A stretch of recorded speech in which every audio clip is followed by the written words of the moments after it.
So thus far we have been talking about how to talk about past events. Today's lesson we're going to talk about how to do two different categories of the preterite. We are going to talk about how to do irregular and yo and irregular stem changing. So these are two categories of irregular. Now it is important to remember, just like in the present tense, that the ending will not stay the same, right? Because the ending only tells us who is speaking and where we are in time.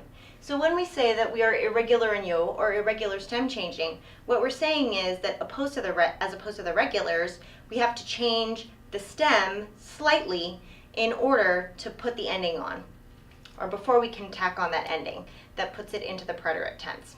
So let's take the second category first because those are the simplest. Remember, right, that when we did these in the present tense, that they were only irregular in the first person singular, so only irregular in the yo form. This remains the same in the preterite. Literally, the category tells you what part of the stem you will change, and that is only the first person. So what is the new pattern that we need to learn on how we would do this in the preterite as opposed to how we would do it in the present tense? Well, here we go. We have three categories of irregular verbs in the first person singular. And that is C becomes QU, G becomes GU, and Z becomes C. Now, these categories are really here for phonetic purposes. If you left the verb as it is, it would not make the same sounds. So for phonetic purposes, we have to change the C to a QU and the G to a GU, etc. So these are three examples of verbs that we would use in each category. Now there are many more in the Spanish language, but you will only be required in this course to learn these 9. So as far as you're concerned, these are the only 9 that are irregular in yo in the preterite. We will have sacar, like the verb sacar, right? C becomes QU, so sacar will become yo saqué. Buscar would be yo busqué. Tocar would be yo toqué. And notice that the accent mark remains even though we have stem changed because the ending doesn't change, right? The endings remain the same. So they will still have accent marks on them. Llegar, G becomes GU, would be, llegar would become yo llegué. Pagar would be yo pagué. Jugar would be yo jugué. And also with Z becomes C, almorzar would be yo almorcé, yo abracé, y yo comencé. So those are just some things to remember. Now remember with this, literally, the rest of the verb does not change. So in all of these, right, it would be yo saqué, but tú sacaste, él sacó, nosotros sacamos, and it would remain completely regular for the rest of the verb. So it's just important to remember the first person in these because that's the part that's going to stem change. The rest of it will function just like a regular verb as it did in the present tense. So now let's take the third category of verb. The third category of verb is irregular stem changing. And what that means literally is that the stem has to change at some point in the verb in order for it to become a conjugated unit. We have two categories of stem changers in the preterite. Now, there's good news and there's bad news with the preterite stem changers. The good news with the preterite stem changers is that they are much easier and much simpler to do than the present tense stem changers. The difficulty with that is that a lot of students find this simplistic method to be confusing because they are so used to stem changing in the present tense.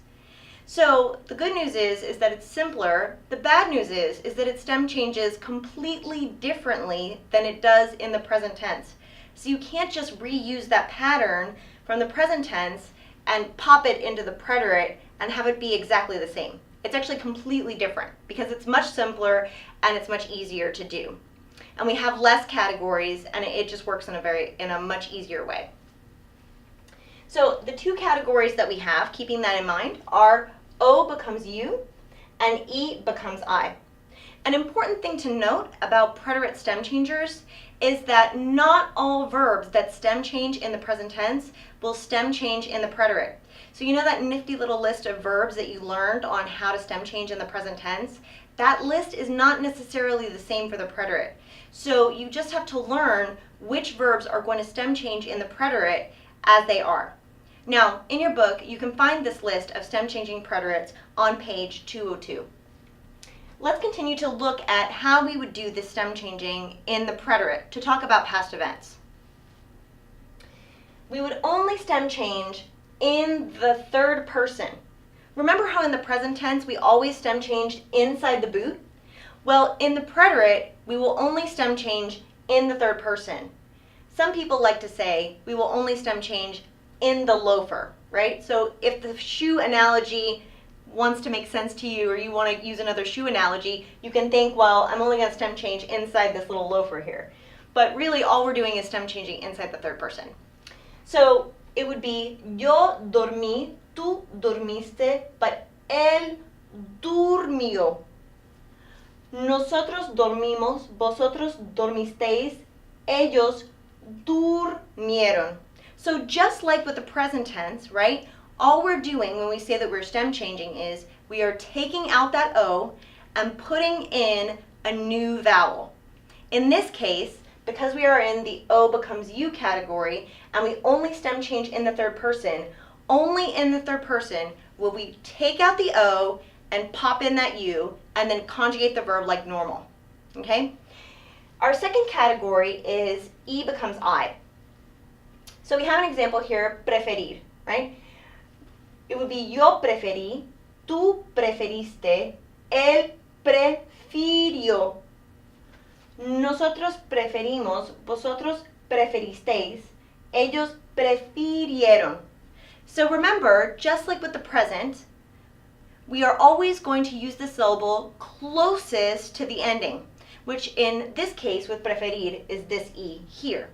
So in the third person, we will take out the E that is closest to the ending and we will replace it with an I, and then we will conjugate the verb like normal. Okay, so notice with these stem changers that the endings are the same, right? Because the endings tell us who is speaking and where we are in time. So these endings are the preterite IR endings, just like we would normally use them. And they have all the same accent marks here also, right? They have all the same accent marks as we would do with any verb that we were conjugating in the first three categories of the preterite. So when you think about these, right, you want to think about just altering the stem slightly, but then using the preterite endings as you normally would. Okay, so the important part to remember is how you would change the stem and where you would change the stem.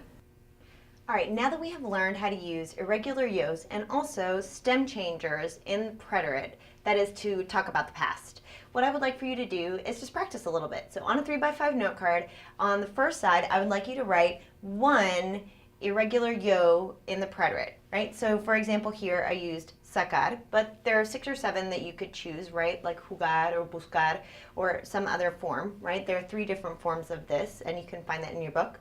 Also, I would like you to try also doing the stem changing preterite on the other side, right? So on the back, I would like you to write one form of each of the stem changing preterites. So O becomes U or E becomes I. I've given you 2 examples here. Obviously, you can't use the examples, but you can try to use other ones and just practice a little bit, putting this into a real context before you get into class.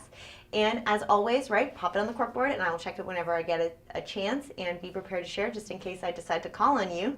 And I will see you in class.